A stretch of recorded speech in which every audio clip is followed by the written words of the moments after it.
हर हर महादेव, जय भोलेनाथ। दोस्तों आइए जानते हैं कुछ बहुत ही महत्वपूर्ण बातों के बारे में, बहुत ही महत्वपूर्ण उपायों के बारे में, जानकारियों के बारे में। पूज्य गुरुदेव के श्रीमुख से उन्हीं की कथा के दौरान जब वो बता रहे थे, तो कुछ अंश को मैं यहाँ प्रस्तुत कर रही हूँ। तो चलिए सुनते हैं उन्हीं के श्रीमुख से बहुत ही महत्वपूर्ण जानकारी। प्रदोष पड़ रहा है और बाबा की कृपा है आप पर। जो प्रदोष के दिन यदि आपको कहीं से शमी पत्र मिल जाए, प्रदोष के दिन यदि कहीं से आपको शमी पत्र मिल जाए और प्रदोष काल में, प्रदोष का जो समय होता है, शाम का जो समय होता है प्रदोष काल, 4 प्रदोष 5 प्रदोष आप कर देखिएगा कि आपका कोई काम है, कोई नौकरी के लिए आप अप्लाई कर रहे हैं, कोई समस्या बड़ी विकट आ गई है, कोई तकलीफ विकट आ गई है, कोई समस्या विकट आ गई है, प्रदोष काल अगर एक शमी पत्र भी आप घर के शिवलिंग को, अब ये करने के लिए आपको मंदिर के शिवलिंग नहीं जाना, अपने घर में जो शिवलिंग, चाहे वो स्फटिक का हो, पारद का हो, कंकर शंकर का हो, लकड़ी का हो, जो शिवलिंग तुम्हारे घर में, कांच का हो, चाहे वो नर्मदा के कंकर का हो, नर्मदेश्वर हो, पाषाण का हो, जो शिवलिंग चांदी का हो, सोने का हो, तांबे का हो, पीतल का हो, जो शिवलिंग तुम्हारे, एक शमी पत्र यदि आप भगवान शंकर के शिवलिंग पर समर्पित कर रहे हो और उस शमी पत्र को उठाकर रात्रि को 9:15 की जो एक मुहूर्त होता है, एक समय होता है, जिस समय पर हम अपने मन की बात भगवान शंकर को कहते हैं, पूर्व में भी इसका वर्णन हम कर चुके हैं कथाओं। उस 9:15 पर वो शमी पत्र को उठाकर एक कागज में, एक कटोरी में उसको रखते हैं। 4 या 5 प्रदोष के उस शमी पत्र को अपने पास में रखिए और जिस कार्य के लिए जा रहे हो उसको जेब में ऊपर के भाग में उसको रखकर लेकर जाइए, आपका वो कार्य सफल होकर ही रहेगा, वो रुक नहीं सकता। तो शमी पत्र में इतना बल होता है, प्रदोष का जो शमी पत्र होता है वो बड़ा बलवान होता है, बड़ा प्रदोष, शिवरात्रि, सोमवार की अष्टमी, प्रदोष भी हर महीने आती है,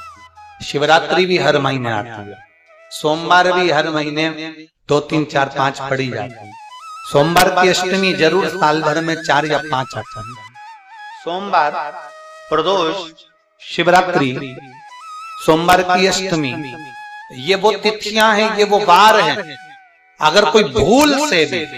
शंकर भगवान के शिवलिंग का निर्माण करता है या अपने घर में रखे हुए शिवलिंग पर शमी पत्र को समर्पित कर देता है, तो जिंदगी में उसका बाल बांका हो ही नहीं सकता। प्रदोष के शमी पत्र में बल होता है। प्रदोष के शमी पत्र, एक दिन शाम का समय, प्रदोष काल, भगवान देवाधिदेव महादेव माँ जगतजननी पार्वती जी के साथ में भ्रमण कर। देखिए, अगर प्रदोष का व्रत नहीं कर सकते, प्रदोष के दिन आप व्रत नहीं कर सकते, मान लो आपसे भूखा नहीं रहा जाए, प्रदोष का व्रत नहीं कर सकते, प्रदोष के दिन आप भूखे नहीं रह सकते, मंदिर भी नहीं जा सकते, दिया भी नहीं लगा सकते, तो शिव महापुराण की कथा कहती है कि प्रदोष के दिन,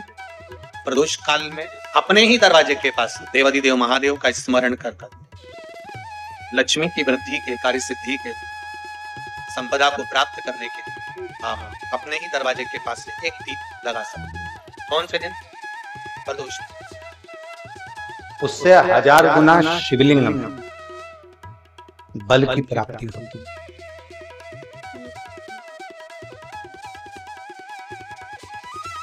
प्रदोष के दिन यदि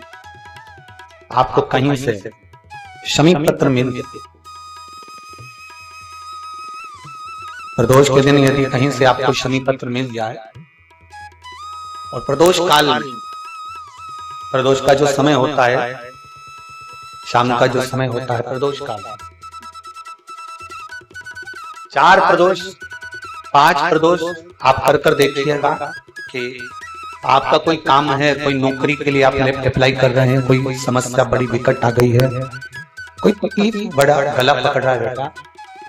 कोई तकलीफ विकट आ गई है, कोई समस्या विकट आ गई है, प्रदोष के प्रदोष काल अगर एक शमी पत्र भी आप घर के शिवलिंग को, अब ये करने के लिए आपको मंदिर के शिवलिंग नहीं जाना, अपने घर में जो शिवलिंग, चाहे वो स्फटिक का हो, पारद का हो, कंकर शंकर का हो, लकड़ी का हो, जो शिवलिंग तुम्हारे घर में, कांच का हो, चाहे वो नर्मदा के कंकर का हो, नर्मदेश्वर हो, पाषाण का हो, जो शिवलिंग, चांदी का हो, सोने का हो, तांबे का हो, पीतल का हो, जो शिवलिंग तुम्हारे, एक शमी पत्र यदि आप भगवान शंकर के शिवलिंग पर समर्पित कर रहे हो और उस शमी पत्र को उठाकर रात्रि को 9:15 की जो एक मुहूर्त होता है, एक समय होता है, जिस समय पर हम अपने मन की बात भगवान शंकर को कहते हैं, पूर्व में भी इसका वर्णन हम कर चुके हैं कथाओं में, उस 9:15 पर वो शमी पत्र को उठाकर एक कागज में, एक कटोरी में उसको रखते हैं। 4 या 5 प्रदोष के उस शमी पत्र को अपने पास में रखिए और जिस कार्य के लिए जा रहे हो उसको जेब में ऊपर के भाग में उसको रखकर लेकर जाइए, आपका वो कार्य सफल होकर ही रहेगा। उस शमी पत्र में इतना बल होता है, प्रदोष का जो शमी पत्र होता है वो बड़ा बलवान होता है, बड़ा। किसी भी प्रदोष के दिन, प्रदोष काल में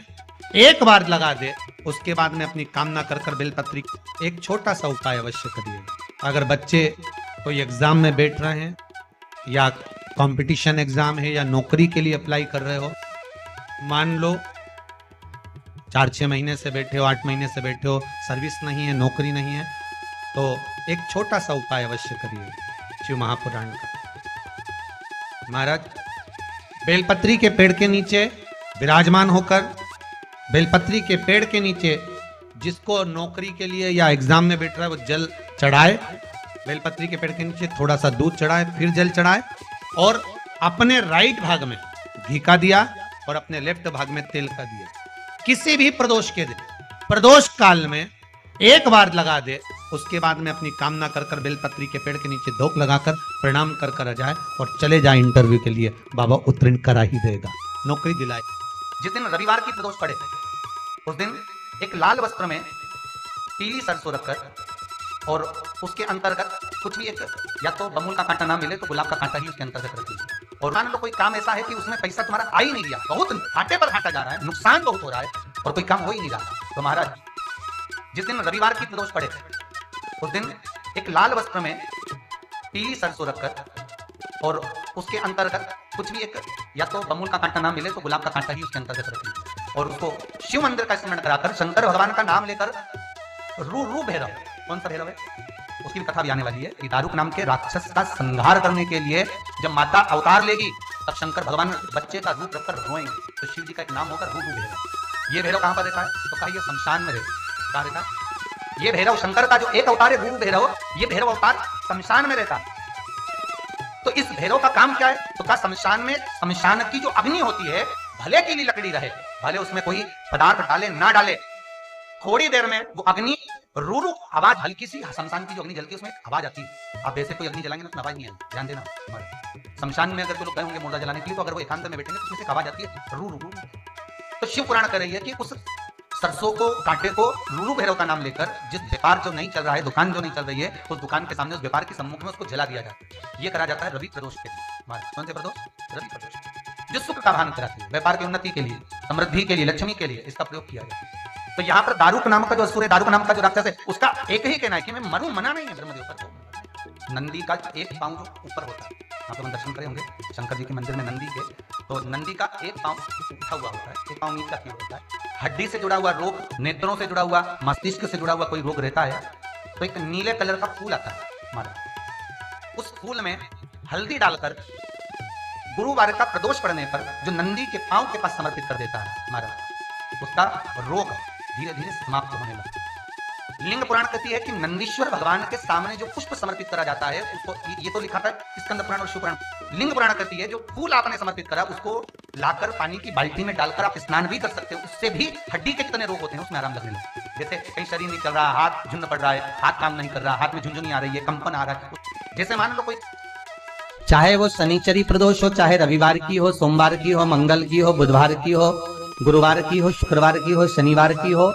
कोई भी वार की हो, पर वैशाख महीने की प्रदोष, प्रदोष काल में शाम का समय सूर्य डूब रहा हो, बस डूबा ही हो, और उस समय पर सूर्य के डूबन के तुरंत बाद बाबा को धतूरे के साथ में बेलपत्री ना चढ़ाते हुए बेलपत्री के वृक्ष के 7 कांटे बाबा के शिवलिंग पर समर्पित करे जाते हैं महाराज, अपनी जिंदगी में अड़चनों को हटाने के लिए। फिर आप जिस व्यापार में उतरे, जिस व्यवसाय में उतरे, जिस नौकरी में उतरे, आप दिल से करें, आपको तरक्की मिलेगी। आप हार नहीं सकते, नीचे नहीं आ सकते, उन्नति पर ही चढ़ेंगे। प्रदोष तो उम्मीद करते हैं जानकारी आपको अच्छी और उपयोगी लगी होगी। अगर अच्छी और उपयोगी लगी तो एक लाइक छोटा सा अवश्य करिए। आप पहली बार मेरे चैनल पर आए तो मेरे चैनल को सब्सक्राइब करिए, बेल नोटिफिकेशन अवश्य दबाइए जिससे आने वाली वीडियो आपको समय से प्राप्त हो सके। दोस्तों कोई भी प्रश्न या सुझाव कमेंट बॉक्स में लिख सकते हैं। फिर मिलते हैं दोस्तों एक नई जानकारी के साथ नए वीडियो में, तब तक के लिए जय भोलेनाथ, हर हर महादेव, श्री शिवाय नमस्तुभ्यम। धन्यवाद दोस्तों।